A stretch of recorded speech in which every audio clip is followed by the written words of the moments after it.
अस्सलाम वालेकुम स्टूडेंट्स। आज हम सर्कुलर मोशन का 9th लेक्चर स्टार्ट कर रहे हैं और आज का हमारा टॉपिक है आर्टिफिशियल सैटेलाइट्स। तो सैटेलाइट्स का वर्ड इससे पहले आपने छोटी क्लासेस में अंडरस्टैंड किया होगा और वहाँ पे हमने क्या इसको डिफ़ाइन किया था। सैटेलाइट कोई भी ऐसा ऑब्जेक्ट है जो किसी प्लैनेट के अराउंड रिवॉल्व करता है। इस बेस पे हमने सैटेलाइट्स को दो कैटेगरीज में डिवाइड किया था। नेचुरल सैटेलाइट्स जिसकी एग्जांपल में मून वगैरह आते हैं, और आर्टिफिशियल सैटेलाइट ये मैन मेड ऑब्जेक्ट्स हैं जो प्लैनेट्स के अराउंड रिवॉल्व करते हैं। ये डिफरेंट पर्पसेस के लिए स्पेस में सेंड किए जाते हैं और फिर इनकी एक ख़ास वेलोसिटी है और इनकी वेलोसिटी किस चीज़ पे डिपेंड करती है। इनकी वेलोसिटी डिपेंड करती है कि इनका जो है वो उस प्लेनेट से फासला कितना है। जितनी सैटेलाइट उस प्लेनेट से दूर होगी उतना ही कम इनकी स्पीड होगी, जितना उसके ये करीब होगी उतनी ही स्पीड इसकी ज़्यादा होगी। तो यहाँ पे फिर हमें एक फार्मूला भी ड्राइव करना है कि हमें कम से कम वेलोसिटी का पता। कोई भी ऐसी सैटेलाइट जिसने अर्थ के करीब, अब यहाँ पे सिर्फ अर्थ के लिए हम ये फार्मूला ड्राइव कर रहे हैं, उसके बाद जब फार्मूला हमारे पास आ जाएगा तो ये किसी भी प्लेनेट के लिए इसको यूज़ किया जा सकता है। हम यहाँ पे ये काम करना चाह रहे हैं कि हमें वो कम से कम वेलोसिटी मिल जाए। किसी सैटेलाइट को अगर हमने अर्थ के करीब करीब अगर जो है वो इसके ऑर्बिट में भेजना तो कितनी स्पीड हमें रिक्वायर्ड होगी, इसको हम क्रिटिकल वेलोसिटी की टर्म भी बोलते हैं। अब सैटेलाइट जो है वो अर्थ के लिए फ्री फॉल का काम दे रही है। और दूसरी बात ये भी अंडरस्टैंड करनी हमने, ये फ्री फॉल का कॉन्सेप्ट खैर आगे आएगा। उससे पहले हम ये बात अंडरस्टैंड कर सकते हैं कि जब ये सैटेलाइट सर्कुलर मोशन परफॉर्म कर रही होगी तो उस वक्त इसका जो एक्सेलरेशन होगा ये जो है ये सेंटीपिटल एक्सेलरेशन होगा। और ये सेंटीपिटल एक्सेलरेशन कहाँ से आएगा? ये सेंटीपिटल फोर्स की वजह से आएगा। और ये फोर्स कौन प्रोवाइड कर रहा है? ये फोर्स ऑफ ग्रेविटेशन जो है ये प्रोवाइड कर रही है। तो इस वजह से ये सेंटीपिटल एक्सेलरेशन ग्रेविटेशनल एक्सेलरेशन के इक्वल होगा। और हम फार्मूला इसका क्या लिखेंगे?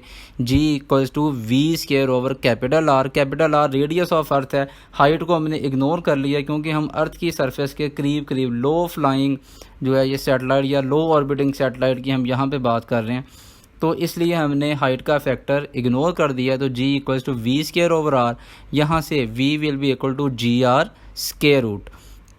अब g की value 9.8 metre per second square ये सब्स्टिट्यूट कर देंगे। Radius of earth 6.4 × 10⁶ metres.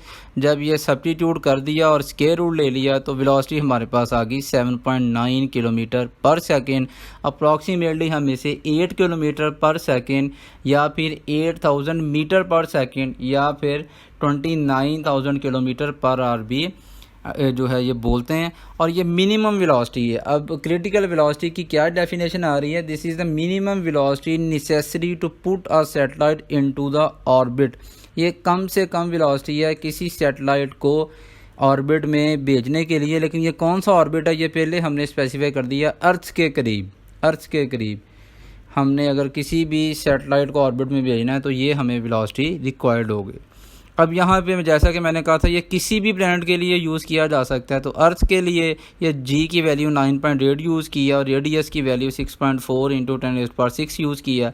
अब कोई और प्लैनेट अगर उसके लिए हमने क्रिटिकल वेलोसिटी फाइंड करनी हो तो ग्रेविटेशनल एक्सेलरेशन उसी प्लैनेट का यूज़ किया जाएगा और रेडियस भी उसी प्लैनेट का यूज़ किया जाएगा। तो इससे हम इसको कैलकुलेट कर सकते हैं।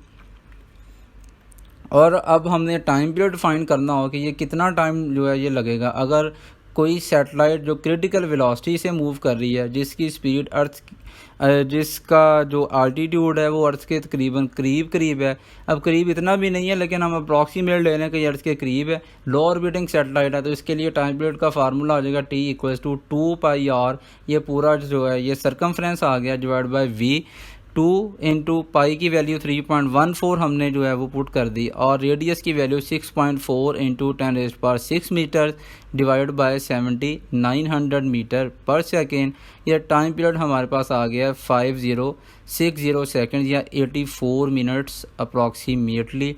तो ये इंटरनेशनल स्पेस स्टेशन, यहाँ पे जनरल इन्फॉर्मेशन आपके साथ शेयर कर दूँ। इंटरनेशनल स्पेस स्टेशन ISS जिसे बोलते हैं, ये अर्थ के करीब ही है। ये लो ऑर्बिटिंग सैटेलाइट की ही एग्जांपल है और इसका जो टाइम पीरियड है अप्रॉक्सीमेटली 90 मिनट्स के जो है ये इक्वल है। तकरीबन 1.5 घंटे में ये अर्थ के जो गिर्द पूरा चक्कर अपना जो है वो कंप्लीट कर लेता है। अब इसके अलावा अगर स्पीड चेंज होगी या उसका जो पाथ चेंज होगा तो वो आर की जगह वो वैल्यू पुट कर देंगे और वी की जगह वो वैल्यू पुट कर देंगे जो कि उसकी स्पीड होगी। तो किसी भी सैटेलाइट के लिए उसका टाइम पीरियड यूज़ कर सकते हैं। उम्मीद है कि ये लेक्चर आपने अंडरस्टैंड कर लिया होगा। तो इंशाल्लाह इस सीरीज़ को आगे भी कंटिन्यू रखेंगे। Till then wait for the next video.